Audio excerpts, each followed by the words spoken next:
जब तक हम बैसाखियों के सहारे से अपनी जिंदगी की, अपनी जरूरतों की नैया को पार कराने की कोशिश करेंगे, तब तक हम खाइयों में इसी तरह से गिरते रहेंगे। आजादी के बाद से मुसलमानों ने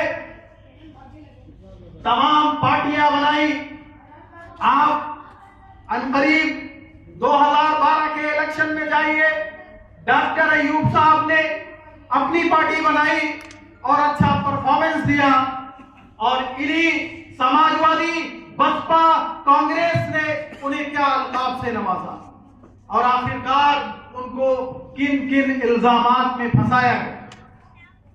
क्या इमाम बुखारी ने आपकी क़यादत के लिए पार्टियों का सहयोग नहीं किया? क्या यूडीएफ नहीं बनी? क्या मुस्लिम मजलिस इलाहाबाद में डॉक्टर अब्दुल जलील फरीदी रहमतुल्लाह अलैह की क़यादत में नहीं बनी? आखिर आज तक सबको खत्म करने की साजिशें अगर किसी ने करी, मुस्लिम मजलिस को अगर किसी ने खत्म किया, तो उसका नाम भारतीय राष्ट्रीय कांग्रेस है। तो हमेशा से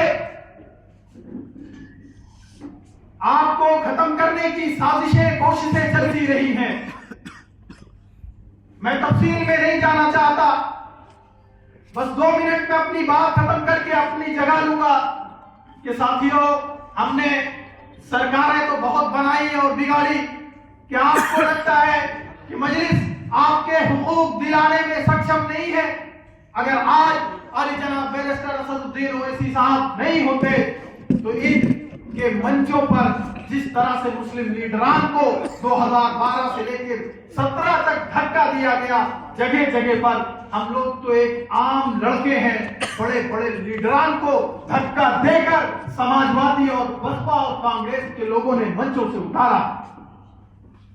ये जलालत और गुमराही की जिंदगी हमें नहीं जीना है। लोग कहते हैं कि 20% क्या करोगे? अरे 20% आप समझिए कि 2012 में सरकार बनी, उसके बाद 2014 से हम लगातार तो हरा रहे हैं। 2014 में हमने हराया, बीजेपी को हराने के नाम पर वोट किया, उसका क्या नतीजा निकला? 2017 में आपने वोट किया, 2019 में आपने वोट किया, 2024 में आपने इन तमाम पार्टियों को वोट इसलिए किया कि बीजेपी को रोक सके। बीजेपी को रोकना हमारे आपके बस की बात नहीं, और ना बीजेपी हमारे आपके वोट से रुकने वाली है। बीजेपी तब रुकेगी जब तमाम एससी समाज आकर बीएसपी को वोट करेगा, जब तमाम यादव बिरादरी के लोग आकर समाजवादी को वोट करेंगे। अभी आप देखिए बिहार में एक मुस्लिम को आरजेडी ने कैंडिडेट बनाया है।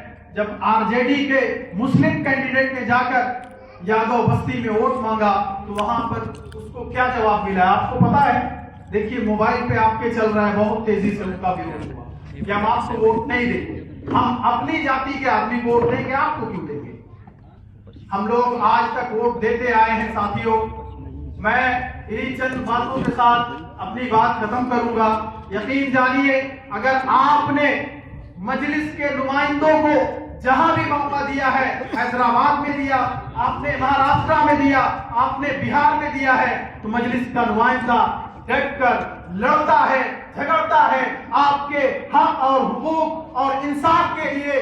जिस दिन आप मजलिस के नुमाइंदे को अपने क्षेत्र से जिताकर भेजेंगे, यकीन जानिए इन थानों और चौकियों से जो लोग आपके बच्चों को उठाकर ले जाते हैं, यकीन जानिए किसी की हिम्मत नहीं पड़ेगी कि आपके बच्चों को उठाकर ले जाए। इसलिए हमेशा एक रहे, नेक रहे और एक साथ मिलजुल कर अपनी जमात, अपनी क़यादत को वोट करे।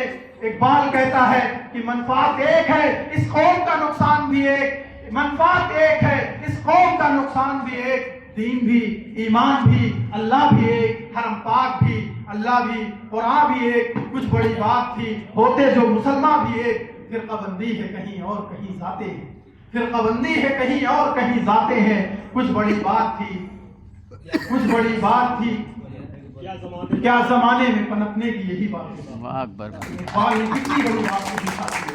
मैं इसी के साथ अपनी बात को